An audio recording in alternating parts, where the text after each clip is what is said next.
နီနီနဲ့တူပူပေါင်းပြီးတော့ Miss Grand မြန်မာကိုကျင်းပသွားမယ်လို့ပြောလာတဲ့ Miss Grand မြန်မာရဲ့ Country Director အသင်းမရန်ဆိုင်တော့ပရိသတ်ကြီးတို့၏အရှုပ်ရှင်းပေါင်း16000နဲ့ပွဲရီမျိုးနိုင်အောင်ဖြစ်တဲ့ပြန်ပွဲတစ်ခုကိုပြပါဆိုရင် Miss Grand မြန်မာကိုပြပါလိမ့်မယ်နော်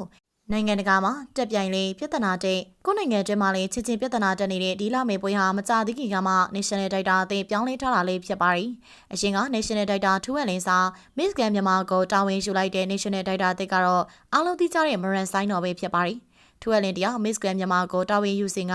တေချာစပို့ပေးခဲ့တာကြောင့် Miss Grand မြန်မာရဲ့နာမည်ဟာကြီးမားလာခဲ့ပေမယ့်အခုနောက်ပိုင်းမှာတော့ရှင်းလို့မကုန်နိုင်အောင်ဖြစ်တဲ့ပြဿနာတွေကြောင့် Miss Grand မြန်မာရဲ့နာမည်ဟာမိမ့်မိန်လာခဲ့ပါရီအထူးသဖြင့်2024ပွဲကြီးတွေကပရိသတ်တွေရဲ့စိတ်ပြတ်မှုကိုတဝါကြီးရရှိသွားခဲ့တဲ့ Miss Grand မြန်မာပြန်ပွဲစဉ်ဟာဒီနေ့မှလည်းရှင်ကားလောက်အောင်မြင်နိုင်ဦးမလားဆိုတာကိုတော့သိချာမသိနိုင်သေးပါဘူးဒါပေမဲ့ Country Director အသစ်ဖြစ်တဲ့မရန်ဆိုင်တော်ကတော့သူ့ရဲ့လာမေပွဲစဉ်ကိုပရိသတ်တွေအာရုံမစိုက်လာအောင်စူးစမ်းအထောက်လာပါရီပြဿနာတွေဝေဖန်မှုတွေကြားကနေ Miss Grand International 2025ပွဲတွေပြန်ပွဲဝင်ဖို့ကိုပါအစွမ်းကုန်စူးစမ်းအထောက်နေတဲ့မရန်ဆိုင်တော်က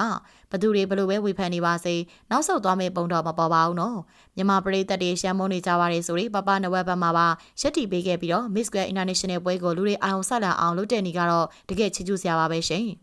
ဘလောက်ပဲဝေဖန်တဲ့နေဆူညံနေပါစေမရန်ဆိုင်တော်ကတော့သူလို့ဆရာရှိရာတွေကိုပဲဆက်လုပ်သွားပြီးတော့ Miss Grand မြန်မာ2025ပြန်ပွဲကိုမကြခင်ကျင်းပတော့မယ်ဆိုတာကိုကြေညာခဲ့ပါရီ2025ပြန်ပွဲမှာဆိုရင်ပုံမှန်အားဖြင့်ကတော့2024ကခရောင်းရခဲ့သူဖြစ်တဲ့တဲဆုငင်းကပါဝင်ရမှာဖြစ်ပေမဲ့အခြေအနေတွေကြောင့်တဲဆုငင်းနေရာမှာ2023 Miss Grand မြန်မာဝင်တာဖြစ်တဲ့နီနီလင်းအိမ်ကပါဝင်လာခဲ့ပါရီတဲဆုငင်းနေရာမှာနီနီလင်းအိမ်ကိုစားထိုးလိုက်လို့ဆိုပြီးပရိသတ်တွေကဝိုင်းပြောကြပေမဲ့မရန်ဆိုင်တော်ကတော့ဒါဟာပါစင်နေရမဟုတ်ဘဲ Miss Grand မြန်မာရဲ့လှုပ်ထီးလုံနေတိုင်းပဲလောက်ရတာဖြစ်တယ်လို့ပြန်ဖြေရှင်းခဲ့ပါရီ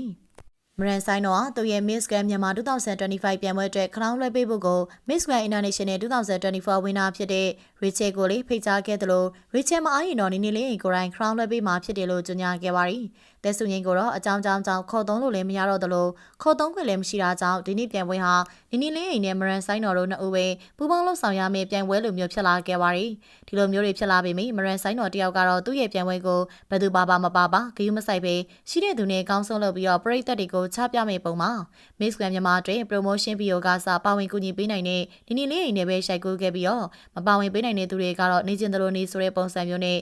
ချီမိုးပြခဲ့တာလည်းဖြစ်ပါရီမရန်ဆိုင်တော်ကလည်းနီနီလေးအိမ်နဲ့သူဟာအရှင်ကလေးကရင်းနှီးလာခဲ့ကြသူတွေဖြစ်ပြီးနီလေးအိမ်ကိုယ်တိုင်ကအခုပွဲကိုမြစ်တာနဲ့စေရောကိုပါပူပေါင်းပါဝင်ပေးရလို့ပြောထားပါရီဒီလိုမရန်ဆိုင်တော်နဲ့နီနီလေးအိမ်တို့ရဲ့ပူပေါင်းမှုနဲ့ပြီး Miss Grand မြန်မာပြန်ပွဲကြီးကို2025မီလာထဲမှာကျင်းပသွားမှာဖြစ်ပါရီအားပေးမဲ့သူရှိမရှိကတော့အဲ့ချိန်ရောက်မှစောင့်ကြည့်ရမှာလည်းဖြစ်ပါရီMiss Grand မြန်မာရဲ့ပရိသတ်နဲ့နီနီလေးရဲ့ပရိသတ်တွေကတော့ဒီပွဲကိုထပ်မံအားပေးကြအောင်မယ်ဆိုတာသိကြပါပဲနော်အခုကြည့်နေတဲ့ပရိသတ်တို့ကရောမေလမှာကျင်းပတော့မယ့် Miss Grand မြန်မာ2025ပြန်ပွဲကြီးကိုအားပေးကြအောင်မလားဆိုတာအမြင်လေးတွေကိုပြောခဲ့ပေးပါအောင်ရှင်